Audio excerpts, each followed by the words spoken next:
बड़ा झटका लगा है। चोटिल जसप्रीत बुमराह बाहर हो गए हैं। हर्षित राणा को हालांकि मौका दिया गया है। यशस्वी जायसवाल की जगह टीम में अब वरुण चक्रवर्ती होंगे। चैंपियंस ट्रॉफी के लिए भारत की टीम का ऐलान भी कर दिया गया है। बड़ा झटका यहां पर भारतीय क्रिकेट टीम को लगा है, क्योंकि यशस्वी जायसवाल की जगह और साथ ही जसप्रीत बुमराह की जगह इस बार हर्षित राणा होने वाले हैं।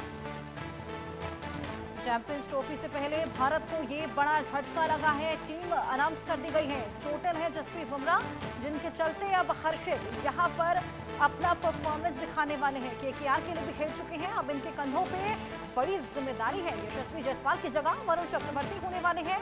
टीम में इस बार काफी बदलाव है। ऐसे में देखना होगा कि जो नए प्लेयर्स हैं वो आखिर किस तरीके से परफॉर्म करते हैं। मनोज जोशी जी हमारे साथ हैं, स्पोर्ट्स एडिटर, उनसे बातचीत करेंगे। मनोज, जिस तरीके से हमने देखा कि बुमराह व्हाइट बॉल टूर्नामेंट में भी नहीं खेल पाए थे और कहीं ना कहीं ये उम्मीद थी कि शायद इस टूर्नामेंट में वो खेल पाएंगे, लेकिन चोटिल होने की वजह से वो इस बार भी नहीं खेल पा रहे। ऐसे में टीम को बेहद बड़ा झटका यहाँ लगा है। लेकिन जो उनको रिप्लेस कर रहे हैं हर्षित, उनके कंधों पे भी कहीं ना कहीं बहुत बड़ी जिम्मेदारी इस बार देखने को मिलेगी। जी हाँ, बिल्कुल ठीक कहा आपने।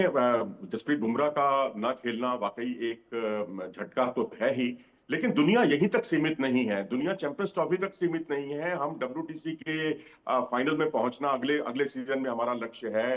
इस बार हम नहीं पहुंच पाए और कंसिस्टेंटली हमने अच्छा परफॉर्म किया, चाहे वो ओडीआई का वर्ल्ड कप हो जहां हम फाइनल में पहुंचे, टी20 का वर्ल्ड कप था जहां हमने खिताब जीता। तो ऐसी स्थिति में अगर जसप्रीत बुमराह के साथ कहीं अगर फिटनेस का इशू है, और क्योंकि उनके साथ न्यूजीलैंड के जो एक्सपर्ट हैं उनकी भी राय ली जा रही थी, और पूरी बीसीसीआई की जो मेडिकल टीम है एनसीए में, वो उनके साथ जुटी हुई थी। और तब ये संभावना जाहिर की जा रही थी कि उन्होंने अभ्यास करना शुरू कर दिया है, जो हमने एक्सक्लूसिव जानकारी इंडिया न्यूज के माध्यम से दी भी थी। और 4 ओवर भी उन्होंने गेंदबाजी की। लेकिन न्यूजीलैंड के मैच से पहले, यानी 2 मार्च से पहले, अगर वो 27-28 तारीख को टीम के साथ जुड़ते भी तो भी ये चीजें जो है ना दोबारा रिवाइव हो जाती हैं। तो मेरे ख्याल से एक सही फैसला है। और वरुण और उनके जगह पर हर्षित राणा को टीम में शामिल किया गया। हर्षित राणा को कंसिस्टेंटली वो अच्छा परफॉर्म भी कर रहे हैं। उनकी बाउंसर्स बड़ी खतरनाक हैं, और जिस तरह से वो अब स्लोअर वन को उन्होंने डेवलप किया है वो बड़ा काबिल तारीफ है। और दूसरा बड़ा बदलाव, यशस्वी जायसवाल की जगह वरुण चक्रवर्ती को शामिल किया गया है। यशस्वी ने वैसे भी खेलना नहीं था, उनको प्लेइंग 11 में जगह तभी मिलती जब कोई इंजर्ड होता। तो वरुण चक्रवर्ती एक स्पिनर के तौर पर आपको एक अतिरिक्त जो है विकल्प मुहैया करा के देंगे। जी बिल्कुल मनोज, वरुण और हर्षित पे कहीं ना कहीं रिस्पॉन्सिबिलिटीज बहुत ज्यादा बढ़ जाती हैं, लेकिन आज नहीं तो कल मौका तो मिलना ही था, क्योंकि नए प्लेयर्स को भी तो मौका मिलना बेहद जरूरी है। जसप्रीत भी तो कभी ना कभी नए ही रहे होंगे। जी हाँ, बिल्कुल। और देखा जाए तो इनका हालिया परफॉर्मेंस बहुत अच्छा रहा है। अगर बिल्कुल। वरुण चक्रवर्ती का देखें तो वो एक नई सनसनी है, क्योंकि उन्होंने जिस तरह से पहले केकेआर को चैंपियन बनाने में बहुत बड़ा योगदान दिया, जिस तरह से उनकी गेंदें ड्रिफ्ट होती हैं बहुत तेजी के साथ हवा में, और उनको बहुत अच्छी कामयाबी मिली। रोंगन उनकी बहुत ही खतरनाक गेंद है। और हम तो मैच विनर के तौर पर, स्पिनर के तौर पर जो है हम एक कुलदीप यादव को ही गिनते थे। तो अब अच्छी बात मुझे ये लगी है कि भारत ने इस पूरे दल को, अगर आप देखेंगे, plan A, plan B, plan C, तीनों तैयार किए हैं। अगर आप इस बात को देखें ओपनर के तौर पर, तो हमारा प्लान ए है रोहित शर्मा और शुभमन गिल। अगर प्लान बी में अगर हम देखें तो प्लान ए का कोई एक खिलाड़ी अगर फिट नहीं होता, इंजर्ड हो जाता है, तो हमारे पास केएल राहुल ओपन करने के लिए तैयार है, उनकी जगह लेने के लिए।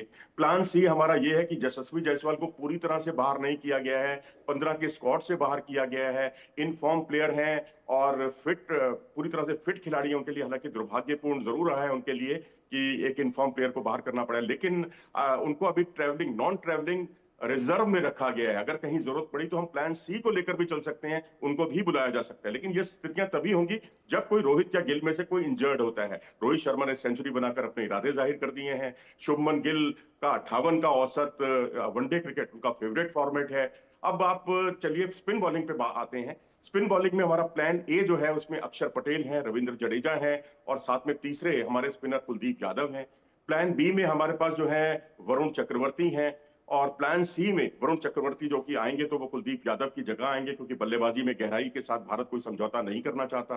प्लान जी। सी में अगर आप आए तो आपके पास जो है वाशिंगटन सुंदर हैं, क्योंकि वो ऑफ स्पिनर है और रोहित शर्मा शुरू से ही ऑफ स्पिनर्स के बहुत पक्ष में रहे हैं। क्योंकि जब अपोनेंट टीम में कोई लेफ्टी बल्लेबाज होते हैं तो उनके लिए ऑफ स्पिनर जो है वो अपनी फिरकी पर अपनी उंगलियों के जादू से नचा सकता है उन्हें।